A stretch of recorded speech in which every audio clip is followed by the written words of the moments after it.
Hello and welcome to another edition of Community Forum. My name is Joseph Feaster. I'm the host of the program. And today we're going to be talking about a program or curriculum in our Stoughton Public Schools. As you know, we have a great public school system here. And my guests today are going to be speaking about the Humanities curriculum that is taught from students from pre-K all the way through to the 12th grade. And my guests today are, to my immediate right, is Eileen Sprague. She is the pre-K-5 Humanities Curriculum Administrative Supervisor. And next to her is Ashley Goldstein, and she is the 6th through 12th grade Humanities Curriculum Administrative Supervisor. Greetings to both of you and welcome to Community Forum. Thank you. Thank you for having us. Well, I think first and foremost, I'm going to start with you, Eileen. Mm-hmm. Tell our viewing audience something about you, who you are, your education, and some of the things which brought you to this position and where you may have served previously. Sure, absolutely.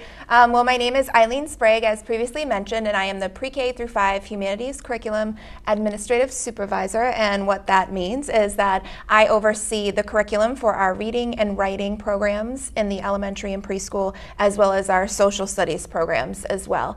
So I work with teachers, I work with students, and all of the staff within the building, so our 5 elementary schools, as well as our preschool.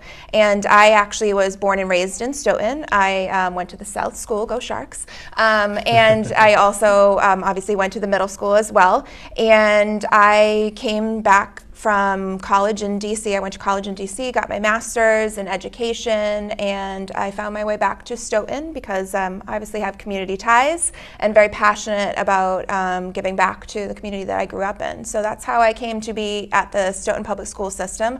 I started as a grade 5 teacher at the Gibbons Elementary, and now I have been in this role for 4 years. All right. Well, in terms of Ashley, I'm going to give you an opportunity to tell our viewing audience about you as well. It's hard to follow that. My name is Ashley Goldstein. I am the 6th through 12th Humanities Curriculum Coordinator. What that entails is I oversee curriculum assessment, professional development for world language, history, social sciences, and ELA. I started my career in Stoughton as a high school teacher. I used to teach 9th through 11th grade ELA. I went to Stonehill College, so I'm kind of local in that respect. Had a great education there, and then I got my master's at Bridgewater State.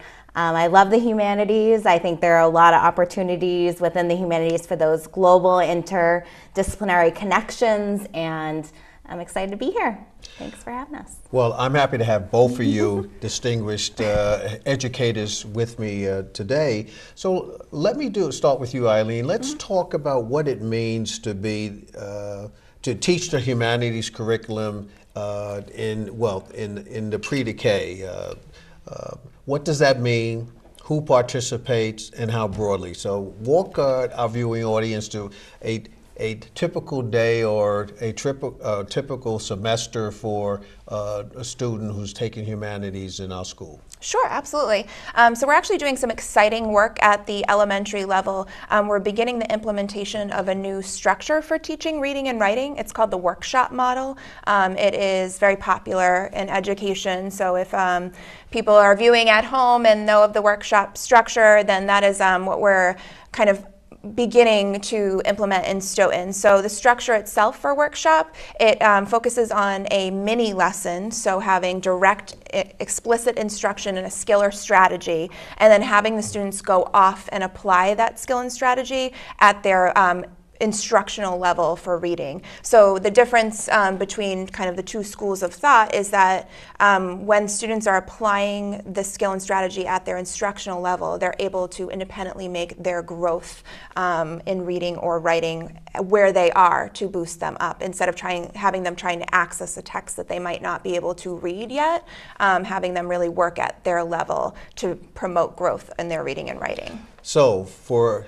a non-educator, even though I'm married to an educator, as a non-educator, let's drill down a little bit to when you say in terms of the instructional, some of the, for you it's just something that's commonplace, but when you say taking them to the instructional pieces, providing them with the workshop model instruction, give an example of how that would be applied. Sure. So, so their instructional level that you're reading in your book that a student might be reading would be the level that they're able to read with enough ease that they are able to understand and comprehend the text. So if they're at a frustrational level with the text, they're actually not taking and applying the strategy because they're frustrating with the text. So they might be missing words, or they might be even missing full chunks, so that the comprehension is not there when they're asked to do a particular skill or strategy after reading a text. So if they're at their instructional level, it's just difficult enough that they're still making gains and they're building upon those gains that they're making, but they're still finding success with the text, and they're able to apply that skill or strategy that the teacher is teaching them. Okay. I'm going to come to you, Ashley, because I'm going to say Eileen does the foundation because she has the pre-K to 5, and then they're passed on to you in terms of middle school and high school. Speak to us about what that means in terms of the humanities curriculum at that level, because there's certain expectations and baseline. I'm going to use the terminology I know best, but your building blocks, if you will, to enhancing their reading ability. So I presume that that's what you focus upon 6 through 12. Absolutely, and Eileen highlighted for us that it's a lot of skills work. It's meeting the students where they are and getting them to practice those skills that are important to their literacy success at the middle school and high school level. So where we pick up in grade 6 is, you know, we have those students in the classroom. We work similarly. We use that reading, writing workshop where our students are experiencing text at an instructional level. So that means with support from their ELA teachers, their social studies teachers, and their world language teachers in the classroom. And they get support and reinforcement of those key skills. Like, we talk a lot about digital literacy now. A lot of the text that our students experience is no longer on that paper pencil and in that physical book. A lot of what they're experiencing is online and on screen. So that's added another dimension for us that we talk about a lot. You know, how do we get kids to access that text in an interactive way, similar to the ways that they would interact with a book or a piece of paper on the desk. So we do a lot of work with that in the classroom and supporting that skill. And we really bridge what they're working on in 2nd, 3rd, 4th grade, and working on those foundational digital literacy skills, and we build on that at the high school level. One resource that we recently have in district, and it's part of a partnership we now have, is through Newsela Pro. So Newsela is a fantastic digital resource for educators and students alike. And what it does, it's a beautiful, rich collection of nonfiction resources. So it spans from news articles to blogs, and it's all vetted by news sources that we as adults are familiar with. So what they do is they really curate fantastic resources for elementary students all the way up to high school students.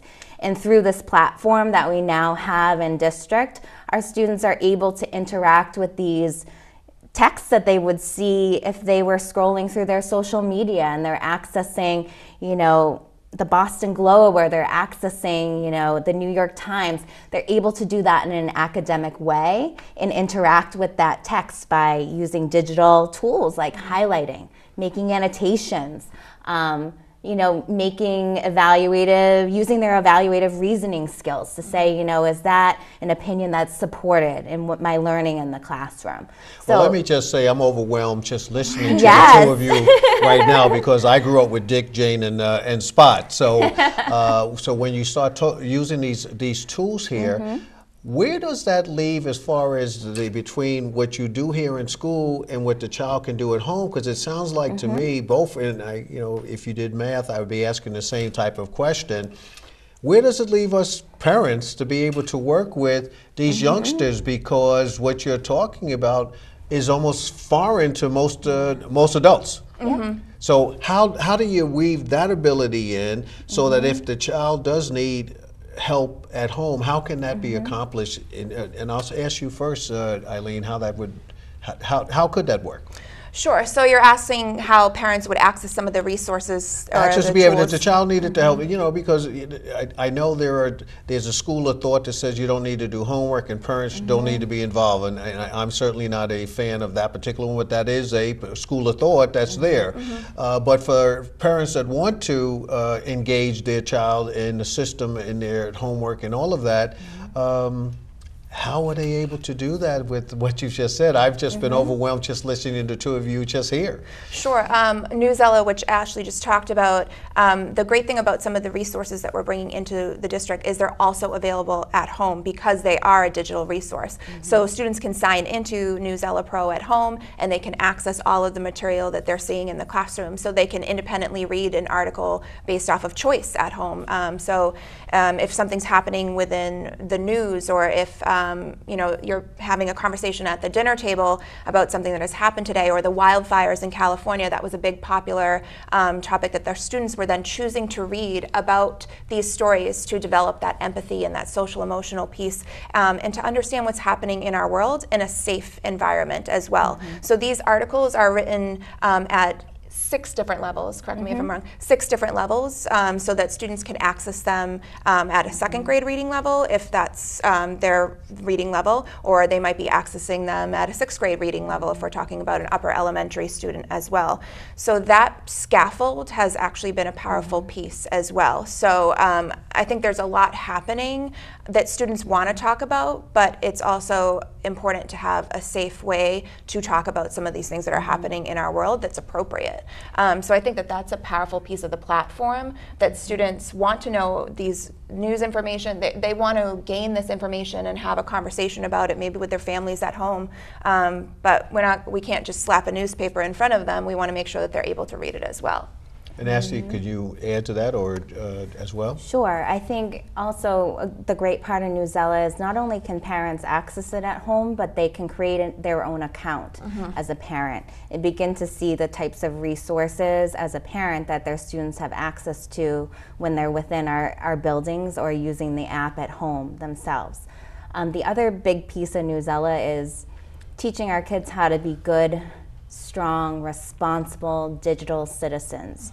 So when we talk about sitting around the dinner table, or maybe you've read a news article and it's on a controversial topic, it's on a topic that sparks some emotion just within the home, and you want your child to be able to read a little bit more about that, but not go on kind of sometimes a dangerous, aimless search on Google where anything can come up. Newsela can serve as a tool for parents to say, I want to be able to have a conversation with my 3rd grader about this issue that's coming up, but I'm afraid of what might they find on the internet on their own. So what's beautiful about this partnership in the program is that a parent could go on and find an article that is appropriate developmentally for their child to discuss and begin to learn more about that topic. And I'll just add on to what you're saying too. We're talking a lot about having conversations. That's a lot of what happens in the humanities classroom, In addition to these students interacting with text and having that screen in front of them, this program really encourages that collaborative conversation, that debate. So the students get that, real face-to-face with their peers, and they begin to learn how to hear, accept, challenge in an appropriate way opinions that might not quite gel with their own. And also, not only this program, but I believe our humanities programs from pre-K to 12 really focus on, gathering different perspectives and giving our students another dimension to consider. And Newsela is one way of doing that, but I also know in Eileen's programming and the programming at the secondary level, we really focus on incorporating diverse texts and resources that bring in multiple perspectives into our students' hands, but also our teachers' hands through professional Well, what I'm going to do is I'm development. going to go to my sponsors, but what I do want to come back to, because I don't want to leave the impression that every student is at the same level. So I want to talk a little bit about inclusion. I want to talk about ELA, and I want us to define what is a humanities curriculum in both pre-K and 6 through 12. And then lastly, if we have time, I want to talk about the seal of biliteracy that you had mentioned to me off here, Eileen. But for right now, I'm going to go to my sponsors. Great. Hi, it's Gary LaPierre, and the crew wants to thank Maxie's Delicatessen. That's at 117 Sharon Street in Stoughton. They're 781-341-1662. American Cancer Society. Yes, they're looking for volunteers. Drive cancer patients to and from their treatments. 1-800-ACS-6662. Or just go to www.cancer.org. Ilsa Mark's Food Pantry in St. Anthony's Free Market, 2 Park Avenue in Stoughton. For more information, call Christine Gallagher.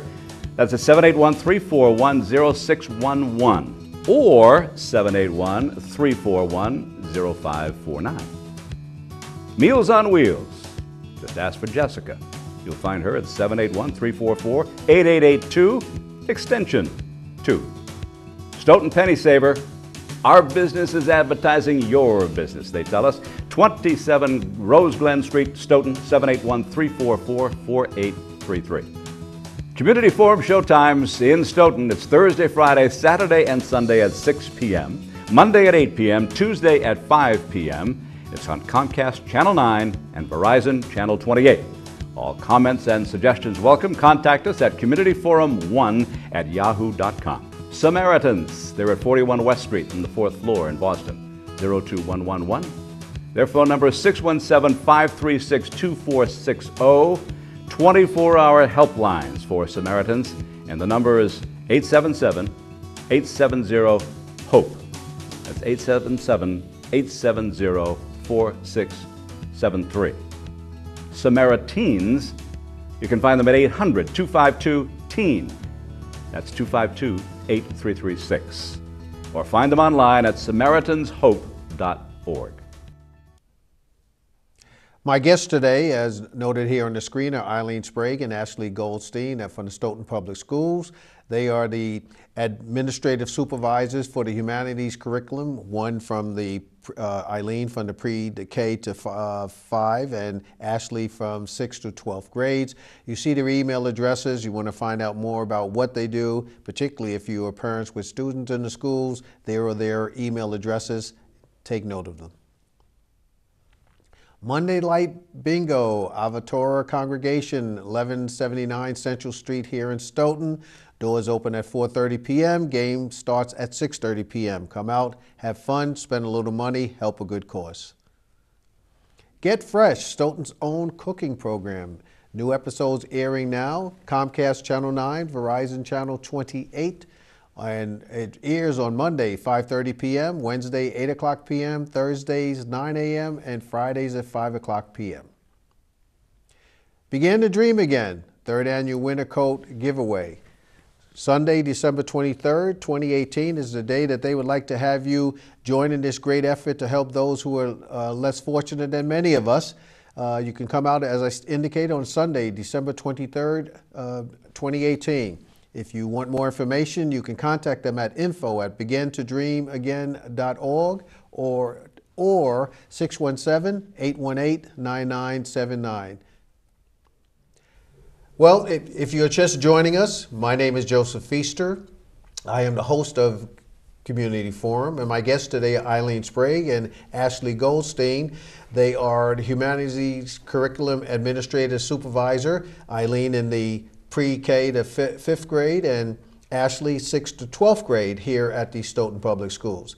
And we were discussing the humanities, and I said when we broke to give our sponsors an opportunity to talk about what they do, I asked you that I wanted to talk about inclusion. I don't want to leave the impression that everybody is just grasping this and it is a means to do that. So I'm going to say, take it away, ladies. You, whichever one of you want to jump into that topic first with that, as far as it, please do so. Sure, I can start at the elementary and preschool levels. This structure that I'd mentioned earlier about the workshop and having students work at their instructional level, that is different for everyone. So if we were in a classroom together, Ashley might be reading at a different level than I am and a different level than you, and we are all accessing our own text. So it's individually differentiated by nature of the structure. So I think that that has been very powerful for our students to make gains, and we're meeting them where they are and bringing them up from where they are, as opposed to we are in 5th grade, we are all going to read the same book and we are all going to read at the same level. That's just not a reality of our students or students in general everywhere. Everyone's not at the same reading level. Let me just ask that, I just want to, but in that instance, now that's what we would call an inclusion classroom, correct? So that's all of our classrooms. Yes, but in terms of this inclusion, right. Folks at different levels. Taking one, would they read the same book but there's different expectations, or are they reading different books based upon the level at which they are reading? So they're reading different books. Okay. So part of this is promoting access, choice, volume of books. So you're going to read most likely at a higher level if it's something that you're interested in. I know what I'm interested in. I go to Barnes and Nobles and I'm picking up books that I'm interested in. So promoting that with the students so that we can have them be reading at higher levels and more engaged with the text, and develop a love of reading as opposed to not loving reading at all and then kind of putting it on the back burner. So promoting that love of reading, I think, has been really important to Ashley and I as we're getting books in the hands of students, thinking about what they're interested in reading about and trying to have them apply the skills that we're teaching them in the classroom to those texts. So Ashley, I want to ask you, how do we identify the levels where the students are? Are they, I know if they're ELA, they're on IEPs, but there's also, do you give reading tests? How do you make that determination? I have to say our teachers do a really nice job in the classroom doing something we call in education jargon, formative assessment, which is those constant checks for understanding to see how well students are engaging in whatever core text that they're reading in their ELA class. Perhaps they're reading a more contemporary text that we're pairing with that core classic. And teachers, when they do formative assessments, it can appear in many different ways. So students have choice in the ways that they're accessing, improving their understanding. So what that entails is it might be a class discussion, more of a Socratic circle, where students are demonstrating their knowledge verbally of what they're reading, and maybe not within their writing quite yet. We have other ways that students demonstrate their knowledge. They might debate and have a debate as well, in addition to proving what they know through writing in the classroom. So our teachers too, throughout instructing, they really adapt to the students' needs. And I have to say, by using pedagogical strategies like giving them access through audio in addition to reading the text. We know a lot of people as adults are accessing text that way, listening to that audio book, listening to that podcast. So we really try to give our students a similar experience where they get these multimodal ways of accessing text, because that is what it is in the real world. A lot of folks listen to books on their drive-in, as they're driving into work every morning. So we provide supports in that way. In addition, our programming really allows for that close reading where students, we teach them those strategies, like even if they don't understand the whole text, like we're talking about a Shakespearean work, or they're having trouble grappling with that language. Our teachers do a fantastic job at kind of taking out a portion of the text that is essential for their understanding and using that to drill home some of those literacy skills that they get at the foundational level in pre-K through 5. And they build on that and show students how they can begin to comprehend the core aspects of a text in that way. And then they apply that strategy as they independently try Well, to see, access both of you it. are so good. My time is evaporating for the show, but I do want to say, if I was peering into a classroom, both, and you very quick responses from both of you, and would I envision that students at certain levels would be sitting around a table by them or chairs by themselves, grouped in a grouping setting, or as I had it, 5 rows of all of us reading the same book? Just very quickly, would they be grouped in that way and working on the same text, those that are at the same level? You might see a group with a teacher, you might see pairs, you might see a variety of groupings, and more of a flexible approach to, instead of having those rows like you're talking about, more flexible seating. And that's true in the high school as well? Absolutely. We want that collaborative feel. You won't see rows, to be honest. Okay. And very often you'll see kids working together in that team format. Well, both of you have been ideal guests. I wish that I had reserved more time because this has been so exciting, so engaging, but there's a few things that I need to do. Otherwise, I'm going to have trouble with my producer. So, and I do want to come back and host a program, take care of the matters that he would like. First and foremost, I just want to note that I'm pleased to have Frank Walsh as the camera person today.